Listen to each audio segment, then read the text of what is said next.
ম্যাডামের বাচ্চা তখন থেকে ডাকছি, যা। আর ওখানে যাচ্ছে না। যা, সবাই কি মরে গেছে? আমি তুমি তুমি ছাড়িয়ে দেবার কে? বাহ, আমি বাড়ির জামাই, আমার একটা অধিকার আছে না? সকাল থেকে রাত পর্যন্ত আমার কাজ করবে কে? বিকেলে আমার গেস্টরা আসবে, তাদের সার্ভ করবে কে? তুমি। দরকার হলে করে দেব, কিন্তু বেশ মোটা হয়ে যাচ্ছেন মা। ঘরের কাজ করুন, দেখবেন শরীরটা বেশ ফিট হয়ে যাবে। ওয়েলকাম, আসুন আসুন। থাকতে হবে কেন মা? তাহলে আমি আছি কি করতে? নে, কলার একটু ভিজিয়ে। ও ও আমাদের নতুন চাকর। বেশ সুন্দর দেখতে তো।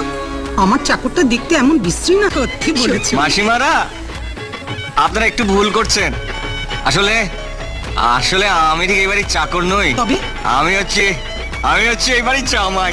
জামাই?